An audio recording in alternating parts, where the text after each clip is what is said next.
এক স্থানে লক্ষণ হঠাৎ তার গতি পরিবর্তন করে চট করে আমার উপর এসে পড়ল। বলপূর্বক আমার হাত থেকে সেই গুলি ভরা পিস্তল কেড়ে নিল। আমি সেই নির্জন স্থানে এখন নিরস্ত্র হয়ে পড়লাম। আমার হাতের গুলি ভরা পিস্তল হাতে পেয়ে লক্ষণ নিতান্ত দর্পের সঙ্গে বলল, তুমি আমাকে হত্যা করতে চেয়েছিলে না? এখন দেখো কে তোমাকে হত্যা করে।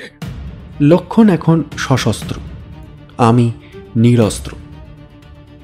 এমন কোনো কাজ নেই যা লক্ষণ করতে পারে না। এরকম অবস্থায় লক্ষণের কথা শুনে আমি যে একটু চিন্তিত ও ভীত হলাম না তা নয়। লক্ষণ মুখে যা বলল, দেখতে দেখতে কাজেও তা পরিণত করার উপক্রম করল। আমাকে লক্ষ্য করে আমারই পিস্তল আমারই ওপর উপর্যপুরি 2-3 বার ছুড়ল।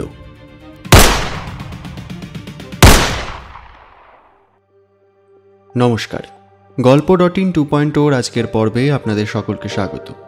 আমাদের আজকের গল্প প্রিয়নাথ মুখোপাধ্যায়ের লেখা, দারোগার দপ্তর থেকে নেওয়া ছেলে চুরি গল্প অবলম্বনে ছেলে চুরি না হত্যা।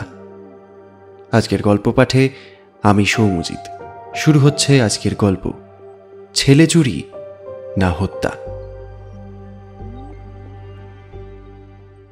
একদিন সকালে আমি একা থানার ভেতর বসে মনে মনে ভাবছিলাম যে অনেকদিন কাজের পরিশ্রমে আজ মনে হচ্ছে একটু বিশ্রাম নিতে পারবো। কারণ এই পর্যন্ত যখন আমার ওপর কোনো তদন্তের আদেশ দেওয়া হয়নি, তখন মনে হয় অন্তত আজকের দিনের জন্য আর কোনো কাজ আমার হাতে পড়বে না। মনে কেবল এই রকম ভাবনার উদয় হয়েছে, এমন সময় একজন কনস্টেবল আমার কাছে এসে বললে, একজন ভদ্রলোক আপনার সঙ্গে দেখা করার জন্য বাইরে দাঁড়িয়ে আছে। কনস্টেবলের কথা শুনে বুঝলাম যা ভাবছিলাম তার উল্টো ফল হলো। কোনো না কোনো তদন্তের ভার আমার ওপর পড়েছে। মনে মনে এই রকম ভেবে কনস্টেবলকে বললাম, যে ভদ্রলোকটি আমার সঙ্গে দেখা করবার প্রত্যাশায় এসেছেন তাকে ভেতরে নিয়ে এসো। খবরটি পাওয়া মাত্র কনস্টেবল সেই জায়গা থেকে চলে গেল এবং দেখতে দেখতে পরিণত বয়স্ক একটা যুবককে আমার সামনে এনে আবার সেই জায়গা থেকে চলে গেল। যুবকটি আমার কাছে বসল এবং বলল, আমার নাম শ্রী সুশীল চন্দ্র মিত্র। কোনো বিশেষ কাজ উপলক্ষে আমি মহাশয়ের সঙ্গে দেখা করতে এসেছি। এই বলে একটা চিঠি আমার হাতে দিল। চিঠিটা খুললাম, দেখলাম ওটা আমারই ঊর্ধ্বতন কর্মচারীর লেখা। ওটাতে লেখা ছিল, সুশীলবাবু আপনার কাছে যাচ্ছেন, তার কাছ থেকে সমস্ত বিষয় জেনে আবার যদি কোনো রকম তদন্ত করা বিবেচনা হয় তাহলে সেই তদন্তে নিযুক্ত হবেন। চিঠি পড়া শেষ হলে সুশীল বাবুকে আমি বললাম, ঊর্ধ্বতন কর্মচারীর আদেশ তো পেলাম, এখন বলুন তো দেখি আমাকে কি করতে হবে। আপনি যে কি করবেন তা বলা আমার পক্ষে মোটেও সহজ নয়। তবে আমি এটুকু বলতে পারি, আমি আমার নিজের কোনো স্বার্থের জন্য আসিনি, উল্টে আপনার মূল্যবান সময় নষ্ট করার জন্য এসেছি। যে জন্য আপনি আমার কাছে এসেছেন তাতে আমার সময় নষ্ট হওয়ার বিন্দুমাত্র সম্ভাবনা নেই। আমি আপনার মুখ দেখে আপনার মনের ভাব বেশ বুঝতে পারছি।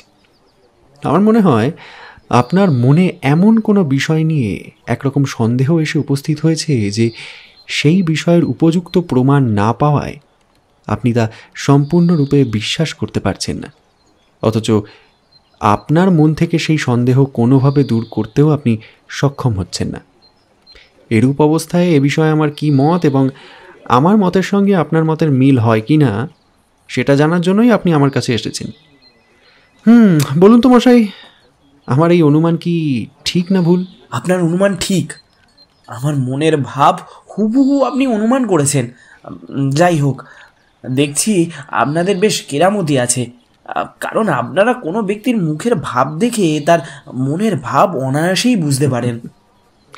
সে যাই হোক, আপনি যে বিষয়ের জন্য আমার কাছে এসেছেন তার আদ্যপান্ত বিবরণ করে বলুন তো দেখি। দেখি এই বিষয়ে আমার দ্বারা আপনার কোনো উপকার হতে পারে কিনা। বিজয়ধন মিত্রের সঙ্গে আপনার পরিচয় ছিল কিনা আমি জানি না, কিন্তু তার নাম মনে হয় আপনি নিশ্চয়ই জানেন, কারণ কলকাতার মিত্র পরিবারের মধ্যে এমন ধনী ব্যক্তি খুব কমই আছে। আরও মনে হয় আপনি জানেন যে তার সংসারে কেউ না থাকায় এবং তার প্রথম স্ত্রী নিঃসন্তান অবস্থায় মারা যাওয়ায় আজ কয়েক বছর হলো তিনি দ্বিতীয়বার বিয়ে করেছিলেন। বলুন, তার সঙ্গে আমার পরিচয় না থাকলেও তার বিষয়ে আমি ভালোভাবেই জানি। তার বিষয়ে যখন আপনি ভালোভাবে জানেন তখন মনে হয় এটাও জানেন যে তিনি আমার একদমই দূরের কেউ ছিলেন না। যদি তিনি দ্বিতীয়বার বিয়ে না করতেন বা 1.5 বছর আগে তার একটি ছেলে সন্তান জন্ম না নিত, তাহলে তার মৃত্যুর পর তার সেই প্রচুর সম্পত্তির উত্তরাধিকারী আমিই হতাম। কিন্তু মহাশয়, আপনি মনে করবেন না যে আমি সেই সম্পত্তির লোভে আপনার পরামর্শ নিতে এসেছি। ঈশ্বর ছেলেটিকে দীর্ঘজীবী করুন, সেই তার বাবার ফেলে যাওয়া সম্পত্তিও ভোগ করুক। প্রায় 4 মাস হয়ে গেল বিজয়ধনবাবু আত্মহত্যা করেছেন, কিন্তু আমি তা আগে বিন্দুমাত্র জানতে পারিনি। কাজের সূত্রে আমি অনেকদিন পশ্চিমের নানান জায়গায় ঘুরে গত পরশু তারিখে এই কলকাতায় এসে পৌঁছেছি। এই জায়গায় এসে আমি প্রথম জানতে পারলাম যে বিজয়ধনবাবু আত্মহত্যা করেছেন। তিনি যে ধরনের লোক ছিলেন তাতে আত্মহত্যা করা তার পক্ষে একেবারেই অসম্ভব। কলকাতায় এসে যখন আমি নিদারুণ খবর পেলাম তখন এর আদ্যপান্ত ব্যাপার জানার জন্য বিজয়ধনবাবুর বিধবা স্ত্রীর সঙ্গে দেখা করার উদ্দেশ্যে আমি তার বাড়িতে গেলাম। কিন্তু সেই জায়গায় গিয়ে জানতে পারলাম যে তার স্বামীর মৃত্যুর কিছুদিন পরেই শুধুমাত্র ছেলেটিকে নিয়ে তিনি তার বাপের বাড়িতে চলে গেছেন। তার পিত্রালয় ঢাকা জেলায়, সুতরাং সেই জায়গায় গিয়ে তার সঙ্গে আর সাক্ষাৎ করতে পারলাম না। তখন নিরুপায় হয়ে বিজয়ধনবাবুর পুরনো উকিলের সঙ্গে দেখা করলাম। তার কাছ থেকে বিজয়ধনবাবুর মৃত্যু সম্পর্কে জানতে পারলাম। যেদিন বিজয়ধনবাবুর মৃত্যু হয় সেই দিন সন্ধ্যা 5টার সময় তিনি তার অফিস থেকে নিয়মিতভাবে সুস্থ শরীরে ও প্রফুল্ল মনে ফিরে আসেন। বাড়ির ভেতর ঢুকেই তিনি হরিমতি নামে একজন পরিচারিকাকে দেখতে পান এবং তাকে জিজ্ঞাসা করেন তার স্ত্রী তখন কোথায়। উত্তরে হরিমতি বলে, কর্ত্রী ঠাকুরানী একা ভেতরের বাগানে গেছেন, এখনো বোধহয় ওই জায়গায় আছে। হরিমতির এই কথা শুনেই বিজয়ধনবাবু সেই অবস্থাতেই ভেতরের বাগানে প্রবেশ করেন, কিন্তু সেই জায়গায় যাওয়ার অনুমান 10 মিনিটের মধ্যেই সেই বাগানের ভেতর থেকে একটি পিস্তলের আওয়াজ এবং সেই সঙ্গে স্ত্রীর কণ্ঠনিঃসৃত ভয়ে সূচক উচ্চ আর্তনাদ ধ্বনি শোনা যায়। সেই শব্দ শুনে পরিচারিকা হরিমতি ও অন্যান্য কয়েকজন সেই বাগানের ভেতর প্রবেশ করে দেখতে পায় তাদের অন্নদাতা বিজয়ধনবাবু মৃত অবস্থায় সেই জায়গায় পড়ে রয়েছেন। তার পাশে একটি সুদুম পিস্তল পড়ে আছে এবং তার স্ত্রী তার উপর পড়ে ভয়ানক আর্তনাদ করছেন। তারা আরও দেখতে পায় যে বিজয়ধনবাবুর বুক ভেদ করে গুলি বেরিয়ে গেছে। এই ভয়ানক খবর ক্রমে পুলিশের কাছে গিয়ে উপস্থিত হলো। তারা ঘটনাস্থলে এসে উপস্থিত হলেন। করোনার সাহেবও এসে মৃতদেহ দেখে গেলেন এবং পরিশেষে রীতিমতো সাক্ষী সাবুত নিয়ে সিদ্ধান্ত করলেন যে বিজয়ধনবাবুর মৃত্যুর কারণ আত্মহত্যা। করোনারের কোর্টে যে সকল সাক্ষীর জবানবন্দি হয়েছে তাদের মধ্যে প্রধান সাক্ষী ছিলেন বিজয়ধনবাবুর স্ত্রী। তিনি বলেছিলেন, যে সময় বাবু অফিস থেকে ফিরে আসেন সেই সময় আমি ভেতরের বাগানের মধ্যে ঘোরাঘুরি করছিলাম। বাবু সেই জায়গায় আমার কাছে অত্যন্ত বিষণ্ণ মনে এসেছিলেন। তখন তার চোখ দিয়ে 2-1 ফোঁটা জলও বেরিয়েছিল। সেই সময় তিনি আমাকে সম্বোধন করে বলেন, এতদিন পর্যন্ত যেরূপ মান সম্মানে কাটিয়ে এসেছি এখন দেখছি তার বিপরীত ঘটনা ঘটতে চলল। কারবারে অনেক টাকা নষ্ট হয়, এখন দেখছি আমাকে ফেল হতে হবে। এরূপ অবস্থায় আমার জীবনের বিন্দুমাত্র প্রয়োজন নেই। এই বলে তার পকেট থেকে একটি পিস্তল বার করে নিজেরই বুক ভেদ করলেন। এই অবস্থা দেখে আমি চিৎকার করে তাকে স্পর্শ করতে না করতেই তিনি সেই জায়গায় পড়ে নিজের জীবন ত্যাগ করলেন। এইটুকুই মহাশয়, তার মৃত্যুর অবস্থা আমি যতদূর জানতে পেরেছি তা আপনার কাছে বললাম। সুশীল চন্দ্রের এই কথা শুনে আমি বললাম, বিজয়ধনবাবুর মৃত্যু সম্বন্ধে যা কিছু আপনি অবগত হতে পেরেছেন তা আমার কাছে বর্ণনা করলেন, কিন্তু এখন কি কারণে সেই মৃত্যু সম্বন্ধে আপনার সন্দেহ হয় সেটাই আমি জানতে চাই। আমার সন্দেহ হওয়ার বিশেষ কোনো কারণ নেই, তবে এইমাত্র বলতে পারি যে বিজয়ধনবাবুর যখন বাড়িতে আসেন সেই সময় হরিমতির কথায় জানতে পারলাম যে তার শরীর সুস্থ এবং মন প্রফুল্ল ছিল, কিন্তু কর্ত্রী ঠাকুরানীর কথা তা সম্পূর্ণ বিপরীত। আরেকটা কথা, বিজয়ধনবাবুর যদি আত্মহত্যা করার ইচ্ছে থাকতো তাহলে গুলি ভরা পিস্তল সঙ্গে নিয়ে অফিস থেকে বাড়ি পর্যন্ত আসবেন কেন? আর তৃতীয় কারণ, বিজয়ধনবাবু যে পিস্তল সর্বদা বাড়িতে রেখে থাকেন, সেই পিস্তল আত্মহত্যার 8-9 ঘন্টা আগে তিনি সঙ্গে নিয়ে অফিসে নিয়ে যাবেন কেন? আত্মহত্যা করার অভিপ্রায় নিয়েই যদি সেই পিস্তল অফিসে নিয়ে গিয়ে থাকেন, তবে সেইখানেই বা আত্মহত্যা করলেন না কেন? এবং চতুর্থ কারণ, বিজয়ধনবাবুর কারবারের ক্ষতি হওয়ার, তার ফেল হওয়ার যে একটি কথা উঠেছিল তা দেখছি সম্পূর্ণ মিথ্যা।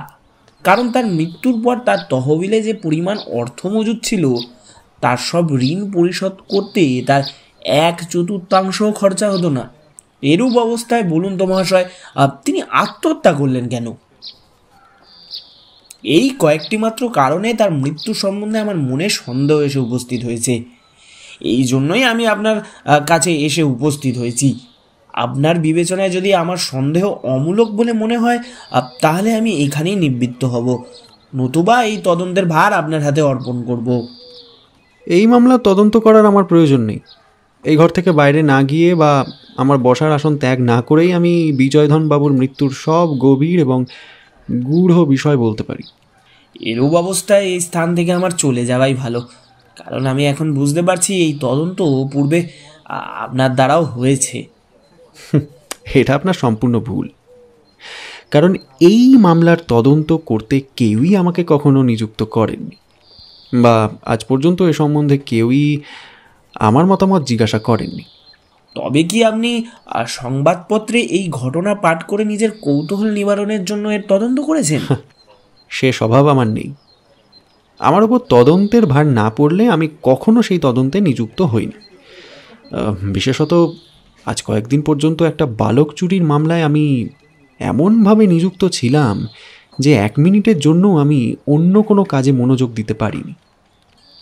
তারপর আমি বলতে পারি কি করে বিজয়ধনবাবুর নিজের পিস্তল তার পাশে পাওয়া গিয়েছে। আরও বলতে পারি কোন ব্যক্তি কর্তৃক তিনি খুন হয়েছেন এবং সেইরূপ হত্যা করার কারণই বা কি। আপনার কথা আমি কিছুই বুঝে উঠতে পারছি না। একদিকে বলছেন আপনি এই মামলার তদন্ত করেননি, অথচ কার দ্বারা ও কী কারণে বিজয়ধনবাবুর খুন হয়েছে তাও আপনি জানেন বলছেন। এরূপ অবস্থায় আপনাকে হয় জাদুকর বলে মেনে নেব, না হয় আপন মনে স্থির করব যে আপনি আমাকে বোকা বানাচ্ছেন। হ্যাঁ, আমি জাদুকরও নই বা আপনাকে বোকা বানানোর ইচ্ছেও আমার নেই।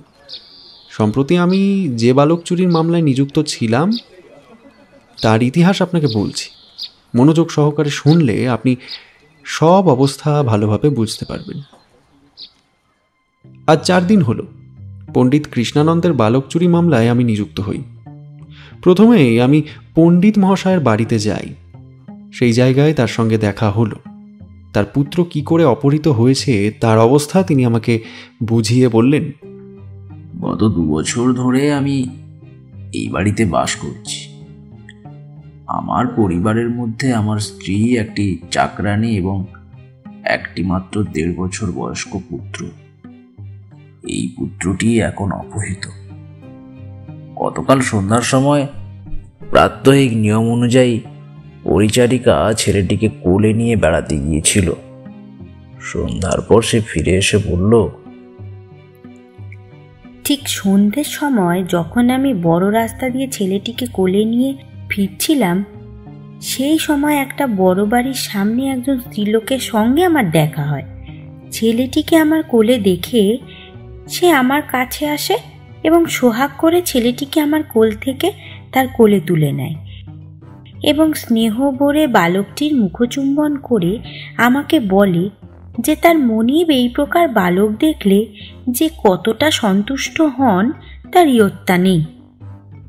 এরূপ অবস্থায় অভাবপক্ষে 5 মিনিটের জন্য যদি ছেলেটিকে একবার উপরে তার মনিবের কাছে নিয়ে যেতে দেওয়া হয়, তাহলে সে বিশেষভাবে বাধিত হয়। এই স্ত্রীলোকটির এই কথায় বিশ্বাস করে তার প্রস্তাবে আমি সম্মত হলাম। তখন এই স্ত্রীলোকটি বালকটিকে কোলে নিয়ে বাড়ির ভিতর প্রবেশ করল। আমি দরজার কাছে দাঁড়িয়ে রইলাম। এইভাবে প্রায় আধ ঘন্টা সময় চলে গেল, কিন্তু বালকটিকে নিয়ে সে আর ফিরে এলো না। এদিকে বাইরে দাঁড়িয়ে ক্রমে রাত বেশি হতে লাগলো দেখে আমি তখন বাড়ির ভেতর প্রবেশ করলাম। চাকরানি ফিরে এসে যখন এই খবর আমাদের দিল, তখন আমাদের মনের ভাব যে কিরূপ হলো তা আপনি অনুমান করে নিন। এই খবর শুনে কি করব হঠাৎ তা ঠিক করতে না পেরে পুলিশে খবর দিলাম। তারা যথেষ্ট পরিশ্রম করে সেই রাত থেকেই এর তদন্ত করছেন। বালকের হুলিয়া ছাপিয়ে শহরের সর্বত্র ছড়িয়ে দিয়েছেন। রেল স্টেশন এবং শহর থেকে বাইরে যাওয়ার যেসব পথ আছে তার সব জায়গায় পাহারার ব্যবস্থা করেছেন, কিন্তু এই পর্যন্ত বালকের কোনো রকম সন্ধান করে উঠতে পারেননি। তবে তারা এইমাত্র জানতে পেরেছেন যে স্ত্রীলোকটি বালককে নিয়ে যে বাড়ির ভেতর গিয়েছিল সেই বাড়ির অন্য পাশে আর একটি ছোট গলি আছে। উক্ত বাড়ি থেকে সেই গলি দিয়ে বাইরে যাওয়া যায়। এরূপ অবস্থায় মনে হয় সেই স্ত্রীলোকটি বালককে নিয়ে সদর দরজা দিয়ে বাড়ির ভেতর প্রবেশ করে ও সেই গলি সংলগ্ন খিড়কি দরজা দিয়ে বাইরে চলে যায়। পণ্ডিত কৃষ্ণানন্দের কথা শুনে আমি বললাম, আপনি যা বললেন তাতে দেখছি পুলিশ প্রায় সব ব্যবস্থাই করেছে, কিন্তু সেই স্ত্রীলোকটি যদি বালককে নিয়ে নৌকা বা স্টিমারে জলপথে চলে যায় তবে তার জন্য কোনো রকম ব্যবস্থা করা হয়নি। আমাদের মধ্যে এই প্রকার কথাবার্তা হচ্ছে এমন সময় পশ্চিম দেশবাসী একজন পুলিশের জমাদার এসে সেই জায়গায় উপস্থিত হলো। তাকে দেখেই পণ্ডিত মশাই অত্যন্ত ব্যস্তভাবে জিজ্ঞাসা করলেন, কি গো, বালকের কি কোনো রকম সন্ধান হয়েছে? হ্যাঁ মশাই, প্রায় 1 ঘন্টা হলো আপনার ছেলেটিকে একটি ঝিলের ভেতর পাওয়া গেছে। জীবিত অবস্থায় পাওয়া গিয়েছে তো? না মশাই, মৃত অবস্থায়। জমাদারের মুখ থেকে এই খবর বেরোতে না বেরোতেই পণ্ডিত মশাই কেঁদে ফেললেন। তার স্ত্রী সেই সময় বাড়ির ভেতর ছিলেন। তিনি পণ্ডিত মশাইয়ের কান্নার শব্দ শুনে আর ভেতরে থাকতে পারলেন না। কই কই আমার ছেলে কই বলে আর্তনাদ করতে করতে লজ্জা ভয় পরিত্যাগ করে বাইরে আমার সামনে এসে উপস্থিত হলেন ও একেবারে অধীর হয়ে কাঁদতে লাগলেন। তাদের উভয়ের এই অবস্থা দেখে আমার মনের গতি যে কিরকম হলো তা আপনি সহজেই অনুমান করতে পারেন। তারপর তাদেরকে সান্ত্বনা করার উদ্দেশ্যে আমি বললাম, জমাদারের কথা শুনে আপনারা একেবারে এরকম অধীর হয়ে পড়লেন কেন? সেই বালককে এখনো পর্যন্ত আপনারা দেখেননি, তবে কি প্রকারে স্থির করে নিলেন যে সেই মৃত বালক আপনাদেরই সন্তান? সেই বালক যে এদের তাতে আর বিন্দুমাত্র সন্দেহ নেই, কারণ সেই বালকের পরনে যে বস্ত্র ছিল সেই বস্ত্রই এর পরনে আছে। কেবল তাই নয়, সেই সব বস্ত্রে যেরূপ পণ্ডিত মশাই বলেছিলেন সেই রকম নামও লেখা আছে। এরূপ অবস্থায় এদেরকে অনর্থক মিথ্যে আশা দেওয়াটা আর উচিত হবে না। বস্ত্র বস্ত্র কি এক দেহ থেকে খুলে অন্য দেহে পরানো যায় না? হয়তো হতে পারে অন্য কোনো বালক মারা গিয়েছে আর এই বালকের বস্ত্র তাকে পরিয়ে ফেলে দিয়েছে। বস্ত্র হয়তো পরিবর্তন করে দিয়েছে, কিন্তু আকৃতি কি প্রকারে পরিবর্তন করবে? আগে বালকের যে হুলিয়া ছাপানো হয়েছিল তা উক্ত বালকের চেহারার সঙ্গে মিলিয়ে দেখুন, দেখবেন কোনো রকম পার্থক্য নেই। এ সম্বন্ধে আপনি কি বলেন? হ্যাঁ, দুটো বালকের আকৃতি কি এক হতে পারে না? এই বিষয়ে আমাদের অধিক তর্ক বিতর্ক করা উচিত নয়। হ্যাঁ, যে বালকের মৃতদেহ পাওয়া গিয়েছে তা যে পণ্ডিত মশাইয়ের পুত্র নয় এটা আমি নিশ্চয়ই বলছি না, তবে আমার ইচ্ছে সেই মৃতদেহ একবার সচক্ষে দেখে সমস্ত সন্দেহ মিটিয়ে নেওয়াই কর্তব্য। এ বিষয়ে আপনার কি মত পণ্ডিত মশাই? জমাদারের কথায় আমার সম্পূর্ণরূপে বিশ্বাস হচ্ছে যে এই হতভাগারই সর্বনাশ হয়েছে। তথাপি স্বচক্ষে একবার দেখাই এই মুহূর্তে কর্তব্য। সেই মৃতদেহ এখন কোথায় আছে? যে স্থানে সেই মৃতদেহ পাওয়া গিয়েছে এখনও ওটা সেই স্থানেই আছে। যদি আপনি সেই স্থানে যেতে চান তাহলে আমার সঙ্গে আসুন, আমি এখন সেই স্থানে আবার যাচ্ছি। এইরকম কথাবার্তার পর একটি গাড়ি আনানো হলো। পণ্ডিত মশাই তাতে আরোহণ করলেন। তার স্ত্রীও কোনো প্রকারে নিষেধ না মেনে আর্তনাদ করতে করতে সেই গাড়িতে গিয়ে বসলেন। আর একটা গাড়িতে আমি এবং জমাদার উঠলাম এবং যেখানে সেই বালকের মৃতদেহ পড়েছিল সেখানে সকলে গিয়ে উপস্থিত হলাম। মৃত বালককে নিয়ে পরে কোনো রকম বিপদ ঘটে এই ভেবে পণ্ডিত মশাই ও তার স্ত্রীকে গাড়ি থেকে নামতে দিলাম না। গাড়ির ভেতর থেকে সেই মৃতদেহ দর্শন করে তারা আরও উচ্চস্বরে কেঁদে উঠলেন। বললেন,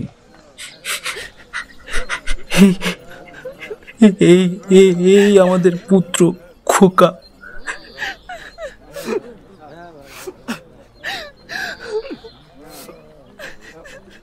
তাদের এই অবস্থা দেখে কোচম্যানকে ইশারা করে দেওয়া হলো।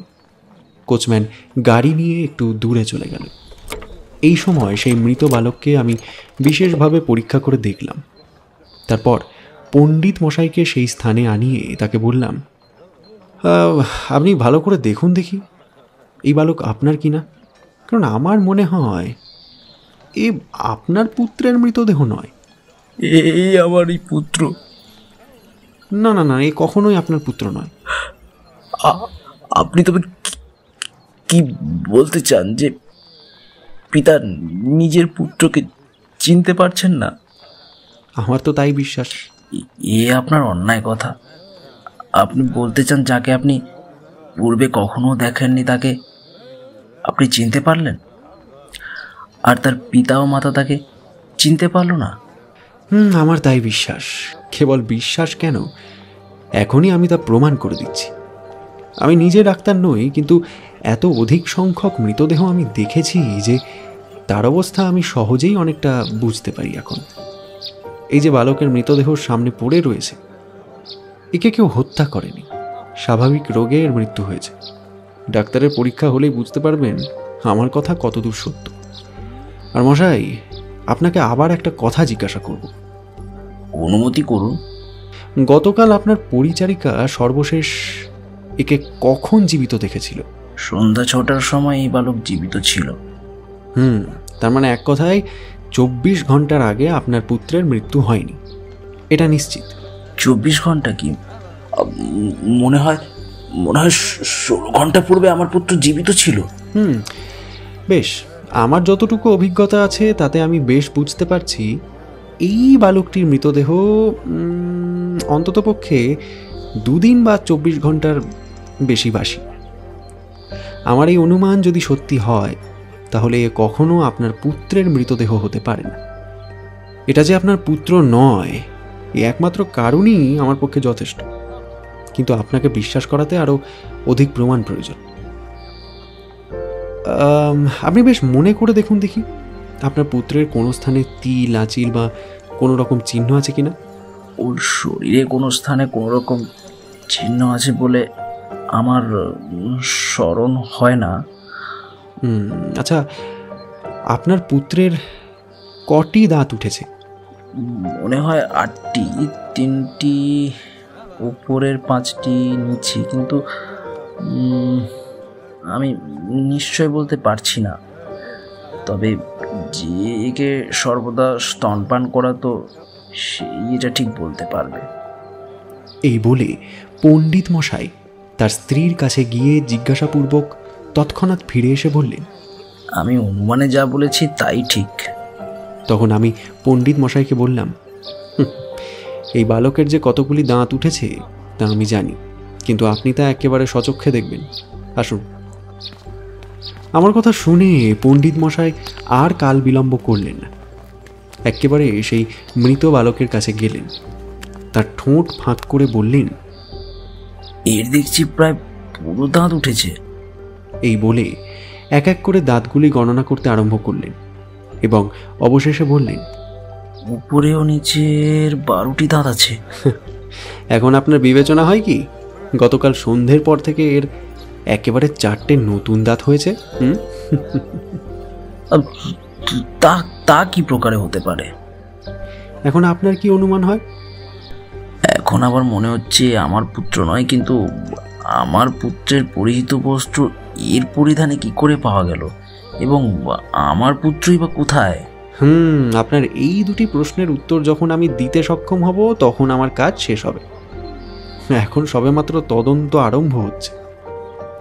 যেরূপ ভয়ানক মনপীড়া থেকে এখন আপনি আমাকে রক্ষা করলেন, সেই প্রকারে আমার পুত্রটিকে সন্ধান করে চিরদিনের জন্য কৃতজ্ঞতা পাশে আবদ্ধ করুন। কিন্তু এ সম্বন্ধে আপনার কি মনে হয়? আমার মনে হয় আপনার পুত্র জীবিত আছে এবং আপনি তাকে যেরকম যত্নে প্রতিপালন করতেন সে তার অপেক্ষাও অধিক যত্নে প্রতিপালিত হচ্ছে। আপনার এই কথা যদি আমি আমার মনকে বোঝাতে পারি তাহলে মনের কষ্ট অনেক কমে যাবে, কিন্তু যতক্ষণ না খোকাকে পাবো ততক্ষণ মন বুঝবে কি করে? এই বলে তিনি নিজে স্ত্রীর কাছে গেলেন এবং আমাদের উভয়ের মধ্যে যেসব কথাবার্তা হয়েছিল তা তাকে বুঝিয়ে বললেন। পণ্ডিত মশাইয়ের কথা শুনে মনে হলো তার স্ত্রীও যেন একটু সুস্থ হয়েছেন, কিন্তু পণ্ডিত মশাইকে কিছু না বলে নিজের লজ্জা সম্ভ্রম পরিত্যাগপূর্বক গাড়ি থেকে নামলেন এবং সেই মৃত বালকের কাছে গিয়ে তার পিছনের পোশাক উন্মোচন করে বিশেষভাবে মনোযোগের সঙ্গে কি যেন দেখতে লাগলেন। এই সময় পণ্ডিত মশাই তাকে জিজ্ঞাসা করলেন, ওর পিঠের দিকে কি অনুসন্ধান করে দেখছো? যেদিন আমার খোকাকে অপহরণ করা হয় তার আগের দিন খোকা আমার পড়ে গিয়েছিল এবং তার পিঠের দিকে এক জায়গায় 3 আঙুল কেটে গেছিল। সেই জন্যই দেখছি এর পিঠে সেই কাটা চিহ্ন আছে কিনা। তার এই কথা শোনা মাত্র আমিও সেই বালকের পিঠের দিকে ভালোভাবে পরীক্ষা করে দেখলাম, কিন্তু কোনো জায়গায় কোনো রকম আঘাতের চিহ্ন দেখতে পেলাম না।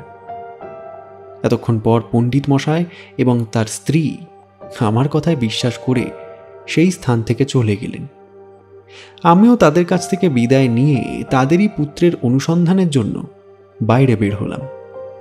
অন্যান্য পুলিশ কর্মচারীগণ যারা সেই স্থানে উপস্থিত ছিলেন তারা সেই মৃত বালক সম্বন্ধে আর যা কিছু অনুসন্ধানের আবশ্যক তাতেই প্রবৃত্ত হলেন। আমি সেখান থেকে বাইরে বেরিয়ে এলাম, এটা সত্যি, কিন্তু কোথায় গিয়ে যে অপহৃত বালকের অনুসন্ধান করব তা বিন্দুমাত্র স্থির করতে পারলাম না। ভাবলাম কলকাতা থেকে বাইরে যাওয়ার পথে এবং রেল স্টেশনে পুলিশ লোক রেখে দিয়েছে, সুতরাং সেদিকে সন্ধান করা আপাতত নিষ্প্রয়োজন। অবশিষ্ট আছে নদী, সেই পথে কোনো রকম ব্যবস্থা হয়নি। এই ভেবে গঙ্গার প্রত্যেক ঘাটে গিয়ে সেই স্ত্রীলোক এবং বালকটির অনুসন্ধান করতে লাগলাম, কিন্তু কোনো স্থানে কোনো রকম সন্ধান না পেয়ে ক্ষুণ্ণ মনে নিজের জায়গায় ফিরে এলাম। পরের দিন খুব ভোরে আবার সেই অপহৃত বালকের অনুসন্ধানে নিযুক্ত হব এই ভেবে সমস্ত রাত নিজের বাড়িতেই কাটালাম। রাত 12টার সময় পণ্ডিত মশাইয়ের ডাকাডাকিতে আমার ঘুম ভেঙে গেল। নিচে গিয়ে তার সঙ্গে দেখা করলাম। আমাকে দেখেই তিনি জিজ্ঞাসা করলেন, কি মহাশয়, আমার অপহৃত বালকের কোন রকম সন্ধান করতে পেরেছেন কি? না মশাই, কিছুই করে উঠতে পারিনি। যদি কোনো রকম সন্ধান পেতাম তাহলে কি এতক্ষণ পর্যন্ত আপনার কাছে খবর পাঠাতে বাকি থাকতো? সে কথা আমি শুনবো না। যতক্ষণ পর্যন্ত আমার পুত্রের সন্ধান করে না দিতে পারবেন ততক্ষণ পর্যন্ত আমিও আমার স্ত্রী উভয়ে এসে আপনার বাড়িতে অবস্থান করব। যখন আপনার পুত্র জীবিত আছে তখন কেনই তার সন্ধান করতে পারবো না? 2 দিন হোক 10 দিন হোক, নিশ্চয়ই আপনি আপনার পুত্রকে ফিরে পাবেন। আপনার বিবেচনায় আমার পুত্রকে অপহরণ করার কারণ কি অনুমান হয়?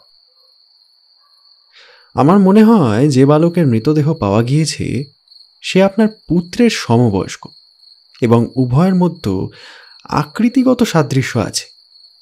যে বালকের মৃতদেহ পাওয়া গিয়েছে তার মৃত্যুর পর তার পিতামাতা হয়তো কোনো অনিবার্য কারণবশত নিজের পুত্রের মৃত্যু গোপন করতে প্রস্তুত হয়েছিলেন। আপনার পুত্রকে চুরি করে তার পরিহিত পোশাক মৃত বালককে পরিয়ে ঝিলের ভেতর ফেলে দিয়েছেন এবং আপনার পুত্রকে তাদের পুত্র বলে সকলের কাছে পরিচয় প্রদানপূর্বক এখন তাকে আপন পুত্রের ন্যায় প্রতিপালন করছেন। এটা ছাড়া অন্য কোনো রকম বিষয় এখন আমি আর অনুমান করতে পারছি না। আমার কথা শুনে পণ্ডিত মশাই আর কোনো কথা জিজ্ঞাসা না করে সেই রাতের মতো বিদায় নিলেন। আমিও গিয়ে আবার শুয়ে পড়লাম। পরের দিন সকালে আবার সেই অপহৃত বালকের অনুসন্ধানে নিযুক্ত হওয়ার জন্য যেমনই বাড়ি থেকে বের হচ্ছিলাম, এমন সময় দেখলাম দৈনিক সংবাদপত্র বাহক আমার সংবাদপত্র এনে আমার হাতে দিল। সংবাদপত্রটি হাতে নিয়ে আমি বাইরে বেরোলাম এবং কাছে যে ট্রাম পেলাম তাতেই আরোহণ করে কয়লা ঘাটে যাওয়ার বাসনা করলাম। আমি সেই ঘাটে গিয়ে আগের দিনের মতো আজও গঙ্গার ঘাটে ঘাটে অনুসন্ধান করলাম। ট্রামে যেতে যেতে সংবাদপত্রটি খুললাম। তার ভেতরে দু একটা জায়গায় পাঠ করার পর একটা সংবাদের উপর হঠাৎ আমার চোখ আকৃষ্ট হলো। উক্ত সংবাদটির সারমর্ম এই প্রকার: গতকাল সন্ধ্যের সময় সামান্য বাতাসেও গয়লাবাড়ি অর্থাৎ গোয়ালান্দ বা গোন্দল ঘাটের নিচে যাত্রীসহ একটা নৌকা হঠাৎ জলমগ্ন হয়। ওতে কতগুলো যাত্রী ছিল তা এখনো স্থির হয়নি, কিন্তু দুটি স্ত্রীলোক ও একটি শিশু সন্তানের প্রাণ রক্ষা হয়েছে। তারা কে, কোথায় যাচ্ছিল এবং সেই নৌকায় আরও কোনো যাত্রী ছিল কিনা তাদেরকে এ সম্বন্ধে জিজ্ঞাসা করায় কোনো উত্তরই প্রদান করেনি। এখন আপাতত তারা গয়লাবাড়ির বাজারে একটি দোকানে অবস্থান করছেন। এই সংবাদটি পাঠ করা মাত্রই আমার মনে কেমন এক প্রকার সন্দেহ এসে উপস্থিত হলো। একবার ভাবলাম এই সন্দেহের কোনো মূলই নেই, কারণ যে ব্যক্তি বিষয়ের সর্বদা চিন্তা করে সেই প্রকারের কোনো কথা তার কানে প্রবেশ করলে তিনি ওটাকে তার চিন্তিত বিষয়ে ভেবে নেন। আবার ভাবলাম, যাই হোক, উক্ত স্ত্রীলোকদ্বয় এবং শিশুটি যে কে তা আমাকে দেখতে হবে। এই ভেবে আর কাল বিলম্ব না করে কয়লাঘাটে না গিয়ে আরমানি ঘাটে নামলাম। ভাবলাম গোয়ালান্দে স্টিমার ছাড়ার এখনো অনেক দেরি আছে। বেলা 8টার আগে ওটা বন্দর ত্যাগ করবে না। যাই হোক, সেখানে দিনের 8টা পর্যন্ত অপেক্ষা করে গোয়ালান্দে স্টিমারে উঠে শহর ত্যাগ করলাম এবং সময় মতো গয়লাবাড়িতে গিয়ে উপস্থিত হলাম।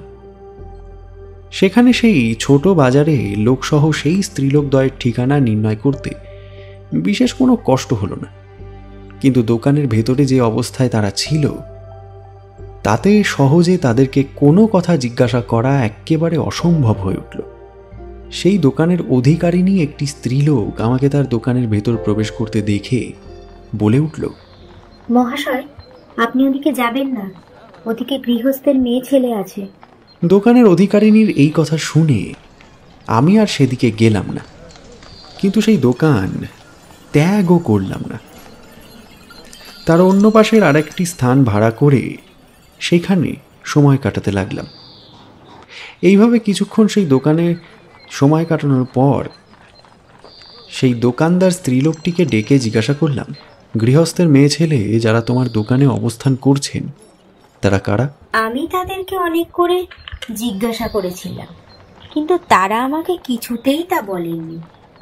তবে একটি নৌকা ভাড়া করে দেওয়ার জন্য তারা আমাকে বড়ই অনুরোধ করেছেন ও বলেছেন যে তারা এখন কলকাতায়। এই কথা শুনে আমি সেই স্ত্রীলোকটির হাতে একেবারে 2টি মুদ্রা প্রদান করলাম এবং বললাম, যে কোনো প্রকারে পারো তাদের শিশু সন্তানটিকে কোনো উপায়ে একবার বাইরে এনে আমাকে দেখিয়ে যাও। আমার প্রস্তাবে সে সম্মত হয়ে যেখানে তারা ছিল সেখানে গেল এবং কিছুক্ষণ পরে সেই বালকটিকে কোলে নিয়ে আদর করতে করতে আমার সামনে এসে উপস্থিত হলো। আমিও অত্যন্ত যত্নের সঙ্গে সেই বালককে নিজের কোলে নিলাম। অনুমানে মনে হলো এরও বয়স 1.5 বছরের অধিক হবে না।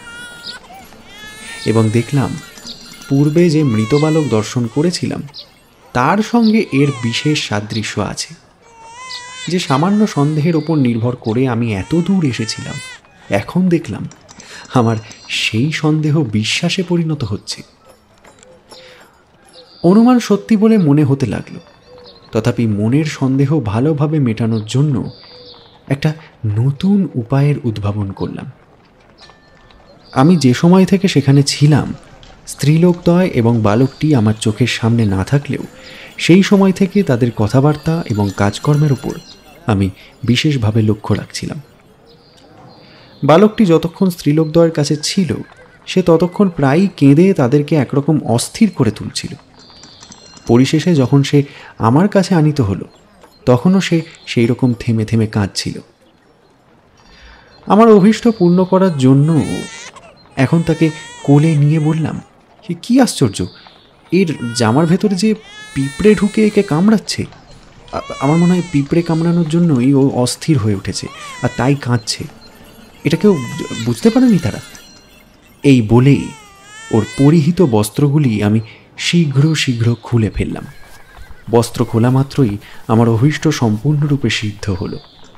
পণ্ডিত মশাইয়ের স্ত্রী বালকের শরীরের যে স্থানে ক্ষতের চিহ্নের কথা বলেছিলেন, দেখলাম সেই স্থানে ঠিক সেই চিহ্ন বর্তমান।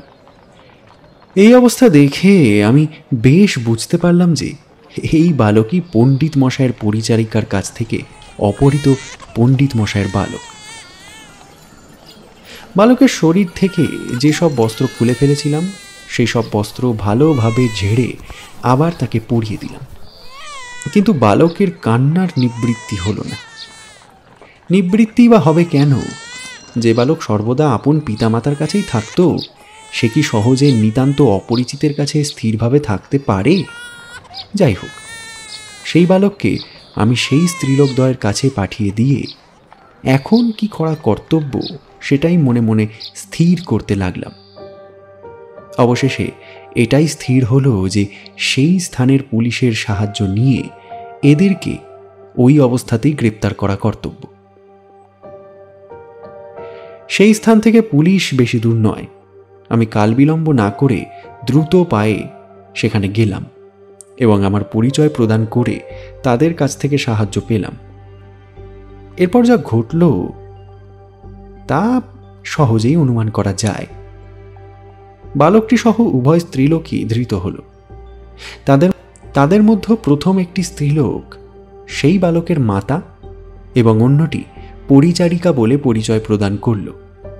পরিশেষে কথিত পরিচারিকা আমাকে যেসব কথা বলেছিল তা শুনে আমি বিস্মিত ও স্তম্ভিত হলাম। তখন তার কথা অনুযায়ী লক্ষণ নামক এক ব্যক্তির অনুসন্ধান নিতান্তই আবশ্যক হয়ে পড়ল। পরিশেষে এটা সাব্যস্ত হলো যে পরদিন ভোরে পরিচারিকাকে নিয়ে আমি লক্ষণের অনুসন্ধানে নিযুক্ত হব এবং সেই স্থানের পুলিশ অন্য স্ত্রীলোক এবং বালকটিকে কলকাতায় পৌঁছে দেবে। এইসব বিষয় সংক্ষেপে বিবৃত করে কলকাতায় আমার ঊর্ধ্বতন কর্মচারীর কাছে তার যোগে খবর পাঠিয়ে দিলাম এবং পণ্ডিত মশাইকে খবর দিলাম যে তার অপহৃত বালক পাওয়া গিয়েছে। আমি অপহরণকারীকে গ্রেপ্তার করার জন্য যাচ্ছি। পরের দিন ভোরে সেই পরিচারিকাকে নিয়ে আমি আবার একটা ছোট স্টিমারে আরোহণ করলাম। গয়লাবাড়ি থেকে যে খাল বালেশ্বর অভিমুখে গিয়েছে সেই খাল বেয়ে আমরা ক্রমে যেতে লাগলাম। যে পরিচারিকা আমার সঙ্গে গেল তার নাম তারা। তার যে কথার ওপর নির্ভর করে আমি লক্ষণের অনুসন্ধানের জন্য যাচ্ছিলাম তার সারমর্ম এরকম। লক্ষণ নামক এক ব্যক্তি রসুলপুর গ্রামে বাস করে। আমি তারই কাছে দাসীর কাজ করে নিজের জীবিকা নির্বাহ করে থাকি।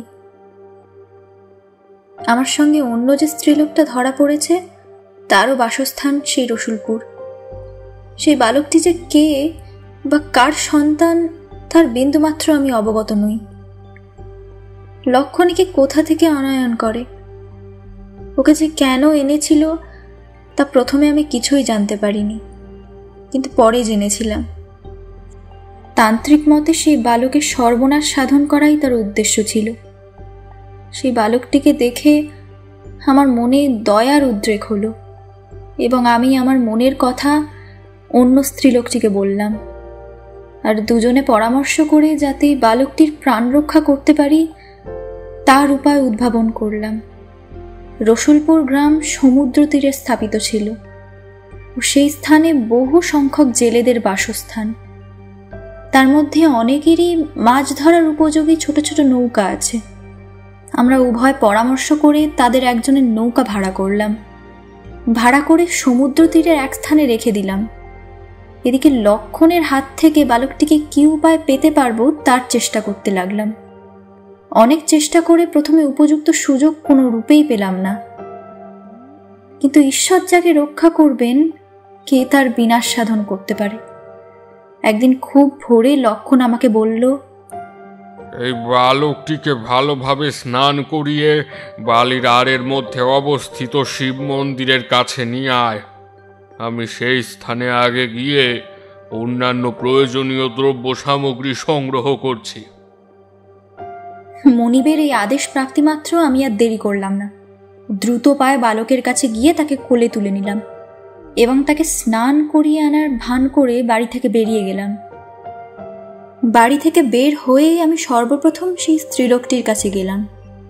সে বালকটি সহ আমাকে দেখতে পেয়ে বড়ই সন্তুষ্ট হলো এবং কিছু খাওয়ার গ্রহণ করার পর আমাদের সঙ্গে মিলিত হলো।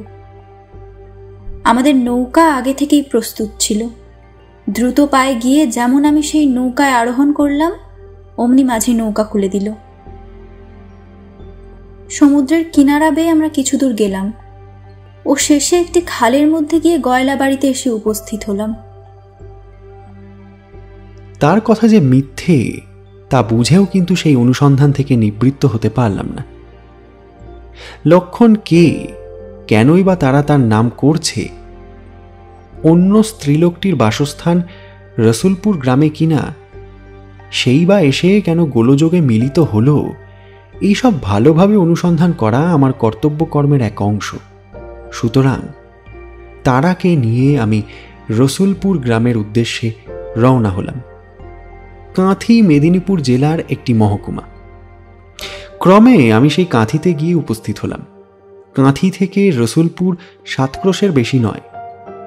গাড়ি ভাড়া করে সেখানে উপস্থিত হলাম। সেই জায়গার অবস্থা দেখে আমার মনে যে কীরকম ভাবের আবির্ভাব হয়েছিল তা বর্ণনা করা আমার মতো ছোট লেখকের কাজ নয়। আমি সেই রসুলপুর গ্রামে গিয়ে লক্ষণের অনুসন্ধান করলাম। অনুসন্ধান করে তার বাড়ি পর্যন্তও গেলাম, কিন্তু লক্ষণকে দেখতে পেলাম না। প্রতিবেশী বর্গের কাছে জানতে পারলাম লক্ষণ প্রায়ই গ্রামে থাকে না। তার কর্মক্ষেত্র কলকাতায়, সেখানে সে অধিকাংশ সময় কাটায়। লক্ষণ যে কী চরিত্রের লোক তা গ্রামস্থ কোনো ব্যক্তির কাছেই অজ্ঞাত নয়। চুরি, জুয়াচুরি, জাল প্রভৃতি অপরাধে সে অনেকবার কারারুদ্ধ হয়েছে। অনেকবার অনেক লোককে প্রহার করে জরিমানাও দিয়েছে। এটা ছাড়া 2-1টা হত্যাকাণ্ডও যে তার দ্বারা না হয়েছে এমন নয়, কিন্তু সেই অপরাধে কখনো সে ধরা পড়েনি। কলকাতার ভেতরে প্রায় সব পুলিশ কর্মচারী একে ভালোভাবেই চেনেন, কিন্তু সেই স্থানে সে কোন নামে পরিচিত তা রসুলপুর গ্রামের কেউই অবগত নয়। আরও জানতে পারলাম কয়েক মাস আগে কলকাতা বা তার নিকটবর্তী কোনো স্থান থেকে অল্পবয়স্ক একটা বালকের সঙ্গে অন্য একটা স্ত্রীলোককে বাইরে নিয়ে এসে নিজের বাড়িতেই রেখে দিয়েছিল, কিন্তু কয়েকদিন মাত্র কাটার পর বালকটি সহ সেই স্ত্রীলোকটি কোথায় যে চলে গিয়েছে তা কেউ জানে না। লক্ষণ তাদের সাথে গিয়েছিল কিনা তা কেউ বলতে পারল না। তবে সেই দিন ভোরে কোনো কোনো ব্যক্তি লক্ষণকে সেই গ্রামের ভেতরেই দেখেছে। লক্ষণের চরিত্রের বিষয়ে অবগত হয়ে মনে মনে স্থির করলাম যে লক্ষণ যে কে, যেভাবেই পারি তা আমাকে দেখতেই হবে। মনে মনে এরকম ভাবছিলাম, এমন সময় একটা লোক এসে আমাকে বললে, বাবু, আপনি লক্ষণের অনুসন্ধান করছেন? আমি তাকে বালিরাড়ির মতো এক স্থানে এক্ষুনি দেখে আসছি। এই সংবাদ পেয়ে আমি আর কাল বিলম্ব না করে তারাকে সঙ্গে নিয়ে সেই বালির আড়ির ভেতর প্রবেশ করলাম। বালির আড়ির নানা স্থানে অনুসন্ধান করে কোনো স্থানেই তাকে দেখতে পেলাম না, কিন্তু অবশেষে দেব মন্দিরের কাছে যখন গেলাম তখন দেখলাম সেই দেব মন্দিরের সামনে একটা লোক বসে রয়েছে। দূর থেকে তারা সেই ব্যক্তিকে দেখতে পেয়ে আমাকে বলল, মহাশয়, ওই যে লক্ষণ বসে রয়েছে। তারার কথা শুনে দ্রুত পায়ে আমি লক্ষণের কাছে গেলাম। লক্ষণও আমাকে দেখে শটানভাবে উঠে দাঁড়ালো। আমি লক্ষণকে বললাম, আপনার কাছে আমার বিশেষ প্রয়োজন আছে। অনুগ্রহ করে যদি আপনি আমার সঙ্গে আপনার বাড়িতে যান তাহলে আমি বিশেষভাবে উপকৃত হই। আমার কথা শুনে লক্ষণ দ্বিরুক্তি না করে আমার আগে আগে চলল। লক্ষণ আমার কাছে একেবারে অপরিচিত ছিল না। সে আমাকে চিনতে পারুক বা না পারুক, আমি কিন্তু তাকে ভালোভাবেই চিনতে পেরেছিলাম। কলকাতায় সে যে নামে পরিচিত সে নাম আমার ঠিক মনে ছিল না সত্যি, কিন্তু যেসব কুকর্মের জন্য সে পুলিশের কাছে পরিচিত তা আমি ভালোভাবেই জানতাম। আমরা যখন বালির আড়ির ভেতর দিয়ে যাচ্ছিলাম সেই সময় লক্ষণ আমাকে বলল, আপনি আমাকে চিনতে পারুন বা নাই পারুন, কিন্তু আমি আপনাকে বিলক্ষণ রূপে চিনি। জানি আপনি কলকাতার মধ্যে একজন নামজাদা পুলিশ কর্মচারী, এবং এটাও বুঝতে পারছি যে আপনি কোনো মিথ্যা অপরাধে আমাকে গ্রেপ্তার করে নিয়ে যাওয়ার জন্যই এই স্থানে এসেছে। যাই হোক, এইরূপ অবস্থায় আমি যদি কোনো প্রকারে আপনার সঙ্গে গমন না করি তাহলে সহায়হীন অবস্থায় একা আপনি কি করে উঠতে পারবেন? হ্যাঁ, লক্ষণের এই কথা শুনে আমি বিস্মিত এবং একটু চিন্তিতও হলাম। তখন নিরুপায় হয়ে পকেট থেকে আমি আমার পিস্তলটি বার করে লক্ষণকে বললাম, তুমি ভেবো না যে আমি নিঃসহায়। তুমি যদি সহজে আমার সঙ্গে যেতে রাজি না হও তাহলে যেন এই অস্ত্রের দ্বারা এই স্থানে তোমাকে হত্যা করলেও কেউ দেখতে আসবে না। আমার কথা শুনে এবং আমার হাতে গুলি ভরা পিস্তল দেখে লক্ষণ আর কোনো কথা বলল না। যেরকম স্থিরভাবে যাচ্ছিল সেরকম ভাবেই আমার আগে আগে যেতে লাগলো। আমিও সতর্কভাবে পিস্তল হাতে তার পিছন পিছন যেতে লাগলাম। ক্রমাগত বালির ওপর দিয়ে এবং বালির আড়ি ঘুরে ঘুরে আমি অত্যন্ত ক্লান্ত হয়ে পড়লাম। এইভাবে কিছু দূর গেলে এক স্থানে লক্ষণ হঠাৎ তার গতি পরিবর্তন করে চট করে আমার উপর এসে পড়ল। বলপূর্বক আমার হাত থেকে সেই গুলি ভরা পিস্তল কেড়ে নিল। আমি সেই নির্জন স্থানে এখন নিরস্ত্র হয়ে পড়লাম। আমার হাতের গুলি ভরা পিস্তল হাতে পেয়ে লক্ষণ নিতান্ত দর্পের সঙ্গে বলল,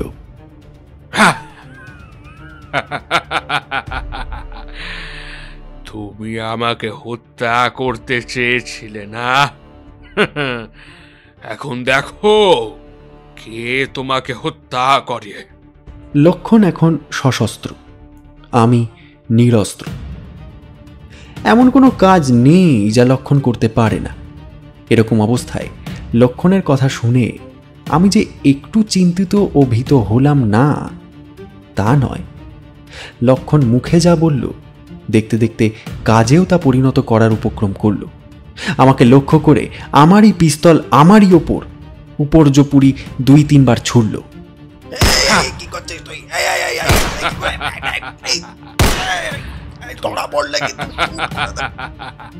কিন্তু ঈশ্বরের অনুকম্পায় তার একটা গুলিও আমার দেহে স্পর্শ করল না। সেই স্থানে বালির একটা স্তূপ এরূপভাবে অবস্থিত ছিল যে আমি একটু সরে যেতেই সেই স্তূপের আড়ালে পড়ে গেলাম। সুতরাং লক্ষণের লক্ষ্য ব্যর্থ হয়ে গেল। যে সময় লক্ষণ আমার উদ্দেশ্যে গুলি ছুঁড়ছিল সেই সময় সে আমার সামনে প্রায় 10 হাত দূরে ছিল। তারাও সেই সময় আমার থেকে দূরে ছিল, কিন্তু লক্ষণের একেবারে কাছে এসে উপস্থিত হয়েছিল। ঈশ্বরানুগ্রহে আমি রক্ষা পেলাম সত্যি, কিন্তু তাদের উভয়ের দশা নিতান্ত শোচনীয় হয়ে পড়ল।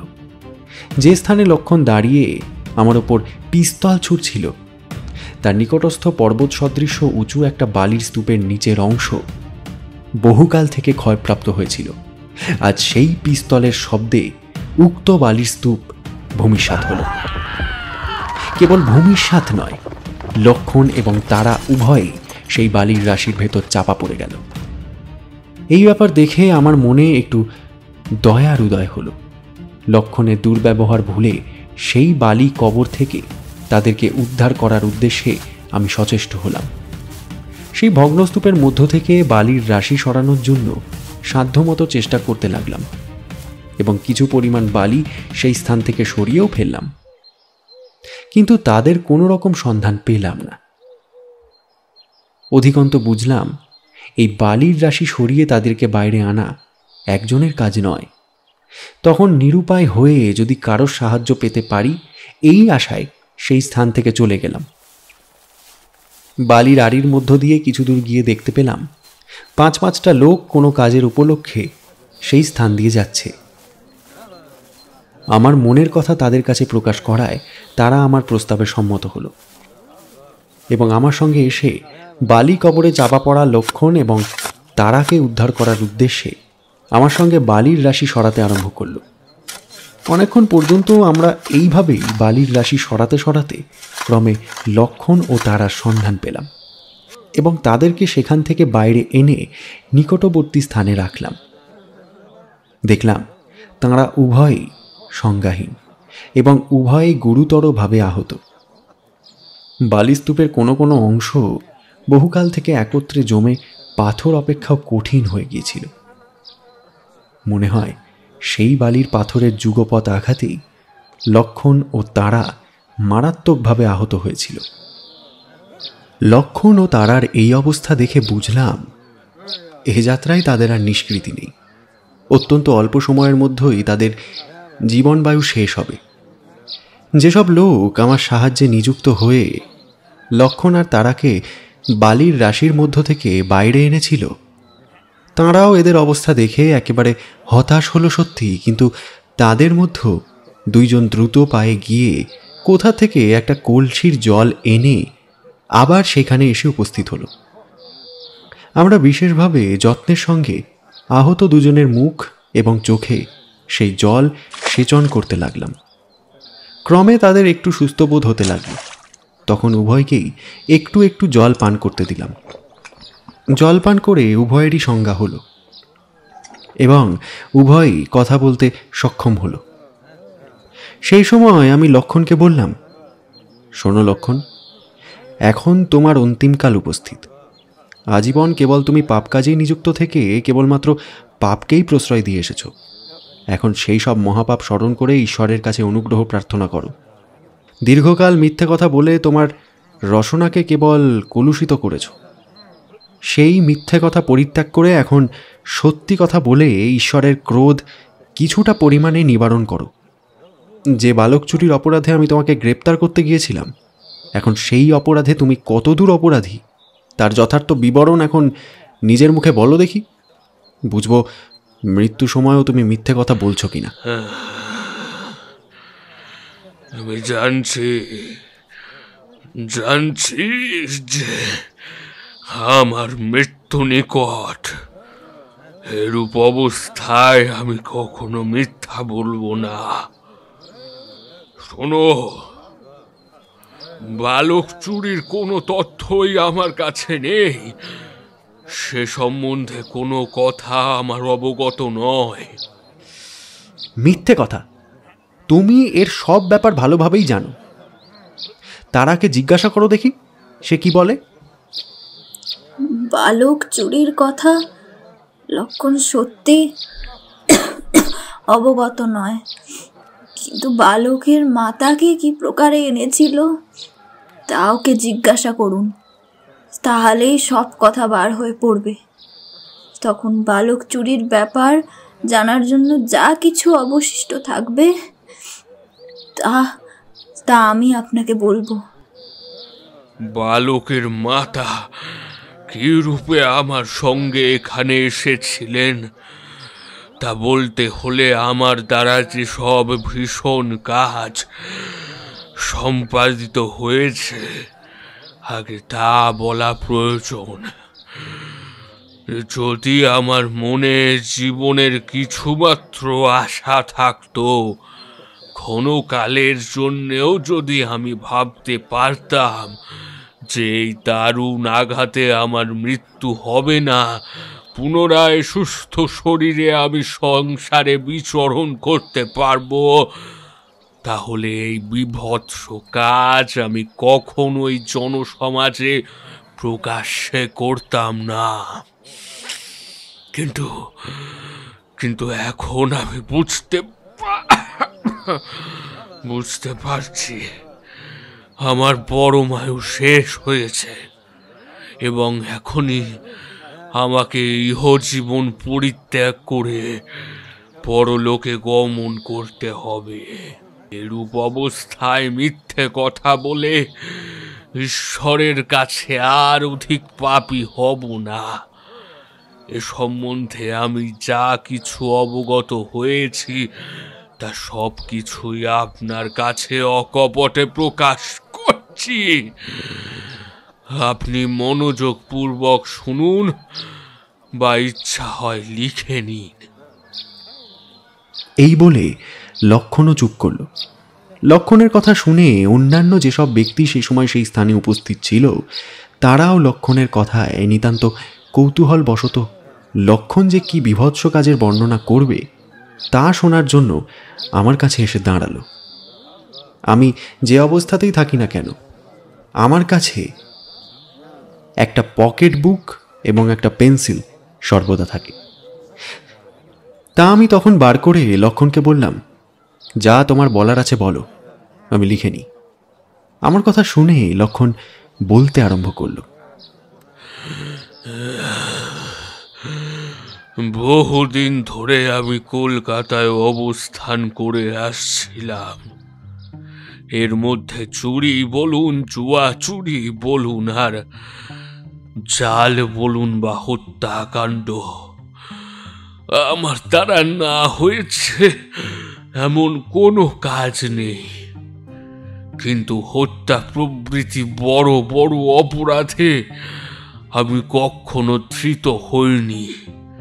কেবল চুরি প্রভৃতি ছোট ছোট অপরাধে আমি অনেকবার ধৃত ও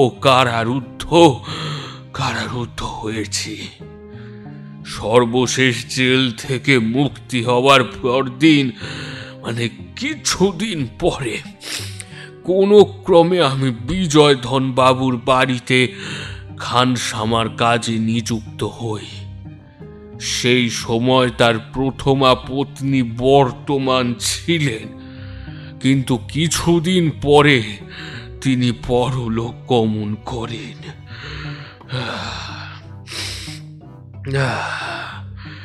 এরপরে বিজয়ধন বাবু ঢাকা জেলায় পুনরায় বিবাহ করেন।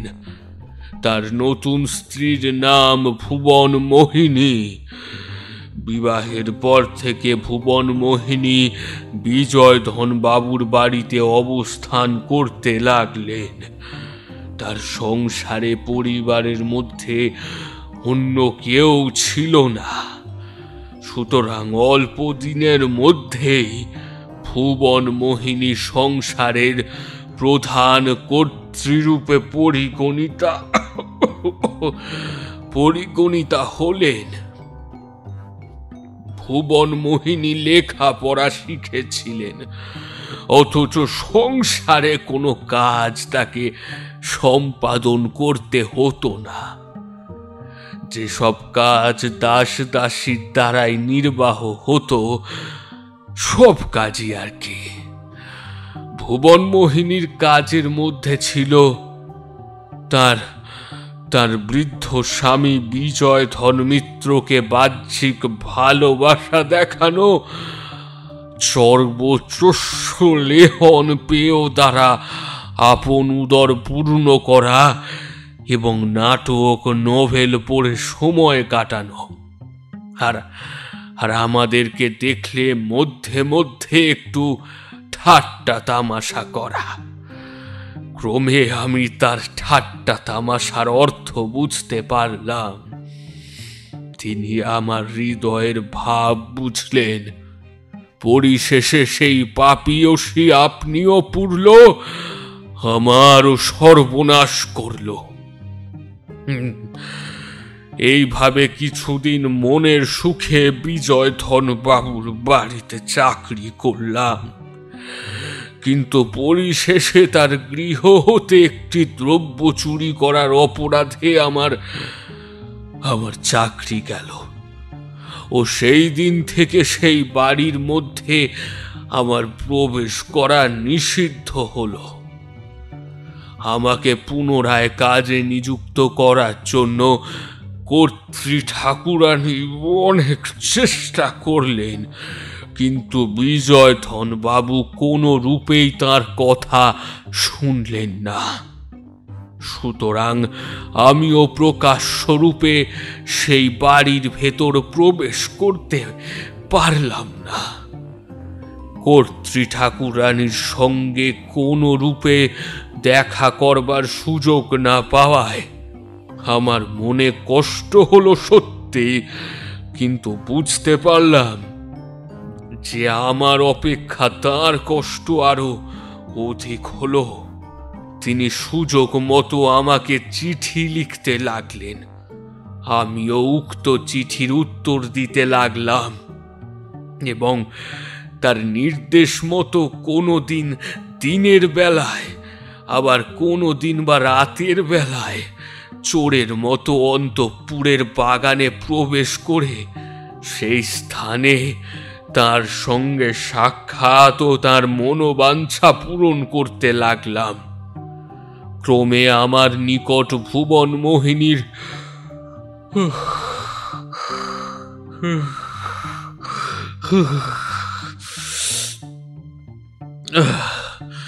কতগুলো চিঠি এসে জমল। সেই চিঠিগুলো এরূপ স্পষ্ট রূপে লিখিত ছিল যে যে কোনো ব্যক্তি ওটা দেখলেই বলতে পারত ভুবন মোহিনী কিরূপ পিশাচিনী এবং অবিশ্বাসিনী। যাই হোক, পরিশেষে উপরি উক্ত চিঠিগুলি আমার বিশেষ সম্পদ হলো। ওটা তার স্বামীকে দেখাবো বলে ক্রমে তার নিকট থেকে অর্থ উপার্জনের একটা পথ প্রশস্ত করলাম।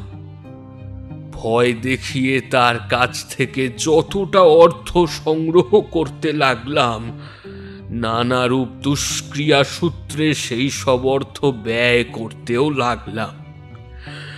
এইভাবে আরো কিছুদিন অতিবাহিত হলো।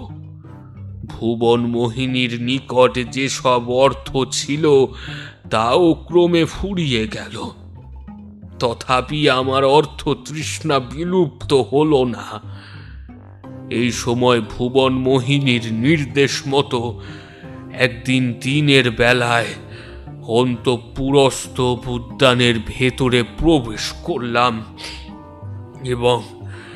এবং সেই স্থান থেকে ক্রমে ভুবন মোহিনীর গৃহের ভেতর গেলাম।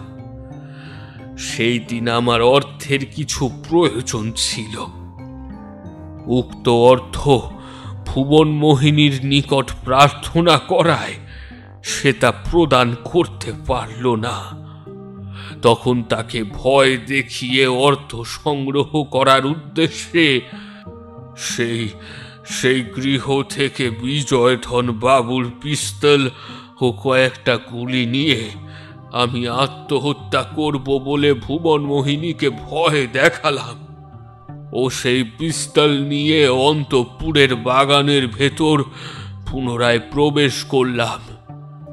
সত্যি সত্যি আমি আত্মহত্যা করব বলে ভুবন মোহিনীর ভয় হলো। সুতরাং সেও আমার পেছনে পেছনে বাগানের ভেতরে গিয়ে উপস্থিত হলো। বাগানের ভেতরে ভুবন মোহিনী আমার হাত থেকে ওই পিস্তলটা কেড়ে নেওয়ার চেষ্টা করতে লাগলো, আর যাতে সে পিস্তল না নিতে পারে আমিও তার বিশেষ চেষ্টা করতে লাগলাম। এই রূপে আমরা উভয়েই হিতাহিত জ্ঞান বিবর্জিত হয়ে পিস্তল নিয়ে কাড়াকাড়ি করছিলাম। সেই সময় কোথা থেকে হঠাৎ বিজয়ধন বাবু এসে আমাদের সামনে উপস্থিত হলেন এবং উভয়ের কার্যকলাপ সচক্ষে নিরীক্ষণ করলেন। আমি বুঝলাম এই দিনের পর আমাদের গুপ্ত প্রণয় প্রকাশ হয়ে পড়ল। এখন এর পরিণাম হবে ভয়ানক। সেই ভয়ে ভীত হয়ে আমার হাতের পিস্তল বিজয়ধন বাবুকে লক্ষ্য করেই ছুঁড়লাম। পিস্তলের গুলি সরাসরি বিজয়ধন বাবুর হৃদয় ভেদ করল। তিনি সেই স্থানে পড়ে যাওয়া মাত্র ইহজীবন পরিত্যাগ করলেন। আমি আমার হাতের সধুম পিস্তল তার পাশে নিক্ষেপ করে ভুবন মোহিনীকে বললাম, এক সর্বনাশ হলো। এরপর প্রকৃত কথা বললে তোমার ও আমার দুজনেরই সমূহ বিপদ। এরূপ অবস্থায় যদি তুমি তোমার মান সম্ভ্রম বজায় রাখতে চাও এবং আমার হাতে এইভাবে হত হওয়ার বাসনা যদি তোমার না থেকে থাকে, তাহলে প্রকৃত কথা গোপন করে তোমার স্বামী তার নিজের পিস্তল দিয়ে আত্মহত্যা করেছেন সকলকে কথা বলবে। এর অন্যথাচরণ করলে যেন যে আমি তোমার সর্বনাশ করব। প্রথমে তোমার পাপ চরিত্রের কথা স্বস্বামীর কাছে প্রকাশ করে দেব এবং পরিশেষে তোমার পাপ রক্তে আমি আমার পাপ হাত রঞ্জিত করব। এই বলতে বলতে দেখলাম ভুবন মোহিনী চিৎকার করে উঠল, আর সেই সঙ্গে সঙ্গে বাড়ির ভৃত্যবর্গ সেই স্থানে এসে উপস্থিত হলো। ওরা পাছে আমায় দেখতে পায়, এই ভয়ে আমিও বৃক্ষরাশির আড়ালে সেই বাগান থেকে বের হয়ে চলে এলাম। এইরূপ স্বামী হত্যায় পাপীয়সী বড়ই গোলযোগে পড়ল। সে বুঝতে পারল প্রকৃত কথা বলতে হলে তারই চরিত্রের কথা প্রথমে বার হয়ে পড়বে। সুতরাং বাধ্য হয়ে আমার প্রদর্শিত পথ তাকে অবলম্বন করতে হলো। তখন পিশাচিনী অবলীলাক্রমে সকলকে মিথ্যে কথা বলল যে ঋণের জ্বালায় তার স্বামী আত্মহত্যা করেছে। স্বামীর মৃত্যু সম্বন্ধে স্ত্রীর সাক্ষ্য সকলেই বিশ্বাস করল ও পরিশেষে করোনারের বিচারে আত্মহত্যায় সাব্যস্ত হল। আমার কৃতকাজের জন্য আমাকেও দণ্ডভোগ করতে হলো না, বা ভুবন মোহিনীর বিষম কলঙ্কের কথা কেউ জানতেও পারল না। এইভাবে সব দিক রক্ষা পেল। এই ঘটনার পর উকিলের সাহায্যে যখন বিজয়ধন বাবুর কাগজপত্রের পরীক্ষা হলো, তখন দেখা গেল তিনি একটা উইল পত্র করে গিয়েছেন। উক্ত উইলের সংক্ষিপ্ত মর্ম এইরূপ: তার সমস্ত বিষয়ের উত্তরাধিকারী তার নাবালক পুত্র হবে, কিন্তু যতক্ষণ পর্যন্ত বালক সাবালক না হবে সেই পর্যন্ত তার স্ত্রী ভুবন মোহিনী সেই সব বিষয় রক্ষণাবেক্ষণ করে উপসত্ত্ব থেকে খরচ নির্বাহ করবে, কিন্তু মূল বিষয় নষ্ট করতে পারবে না। বালকের নাবালক অবস্থায় যদি ভুবন মোহিনীর মৃত্যু হয়, তাহলে সেই বিষয়ের রক্ষণাবেক্ষণের ভার সুশীল চন্দ্র মিত্রের হাতে অর্পিত হবে। যদি আগে পুত্রের মৃত্যু হয়, তাহলে সব বিষয় সুশীল চন্দ্র মিত্রের হবে। কিন্তু ভুবন মোহিনীর ভরণ পোষণের জন্য কিছু কিছু সুশীল চন্দ্র মিত্রের নিকট থেকে পাবে মাত্র। উইলের মর্ম যখন সকলে জানতে পারল, সেই সময় থেকেই 1.5 বছর বয়স্ক বালকের ওপর সকলের বিশেষ দৃষ্টি পড়ল এবং সেই সময় থেকে পূর্বাপেক্ষা অধিক যত্নে বালকটি লালিত ও পালিত হতে লাগল। সেই সময় ভুবন মোহিনীর সঙ্গে পরামর্শ করে কিছুদিন আমোদ প্রমোদ কাল অতিবাহিত করার উদ্দেশ্যে তাকে আমার বাড়িতে আনার পরামর্শ করলাম। ভুবন মোহিনী আমার প্রস্তাবে সম্মত হলো ও তার পিত্রালয়ে যাওয়ার ভান করে আমার সঙ্গে আমার গ্রামে এসে আমার বাড়িতে অবস্থান করতে লাগলো। এই তারা তারই পরিচারিকা, এ আমাদের অনেক কথা জানত।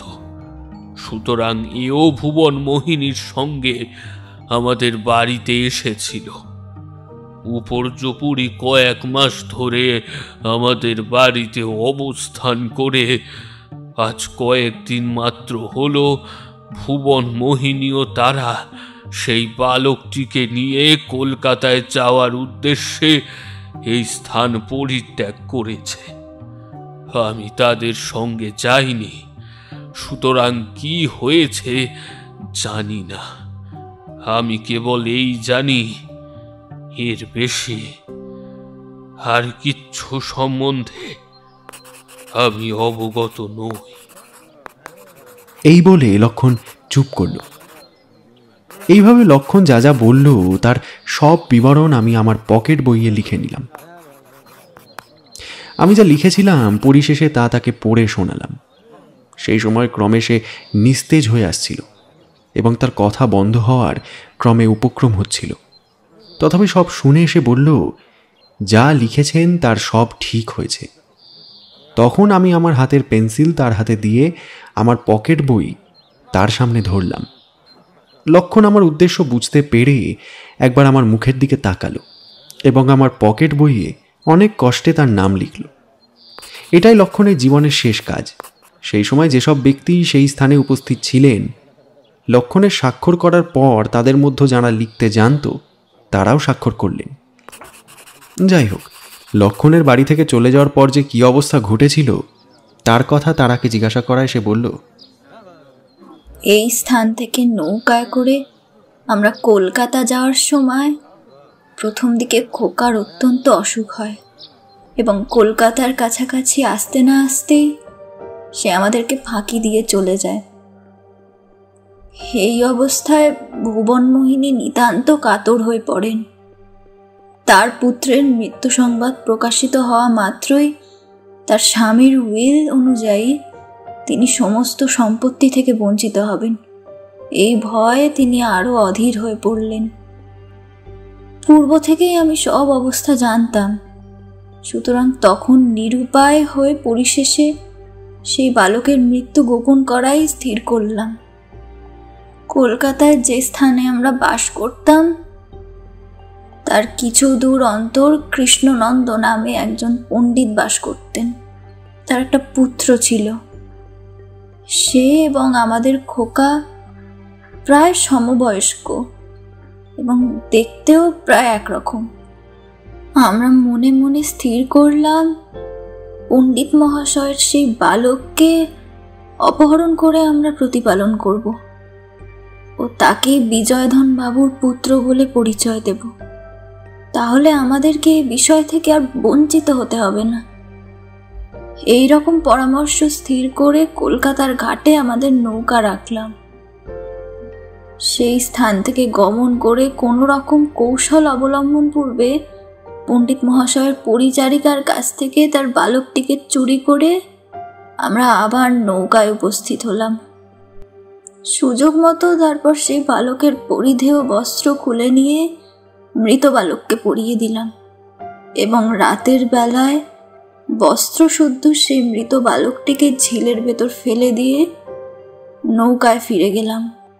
যে স্থানে মৃত বালকটিকে ফেলে দিয়েছিলাম আমি নিশ্চয়ই জানতাম, পুলিশ সেই স্থানে মৃতদেহ প্রাপ্ত হবে।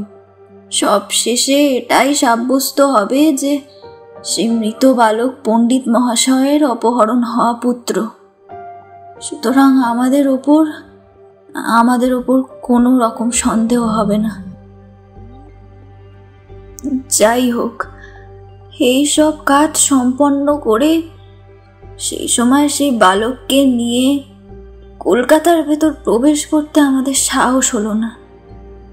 আমরা যে নৌকা করে কলকাতায় গিয়েছিলাম, আবার সেই নৌকাতে রসুলপুর গ্রামে ফিরে যাওয়ার মনস্থ করলাম। কিন্তু আমাদের দুর্ভাগ্যবশত আমরা গয়লা বাড়িতে উপস্থিত হতে না হতেই আমাদের নৌকা জলমগ্ন হয়ে গেল। দাঁড়, মাঝি ও নৌকার অবস্থা কি হলো সে আমি বলতে পারবো না, কিন্তু আমরা অন্যান্য লোকের সাহায্যে সে যাত্রা রক্ষা পেলাম।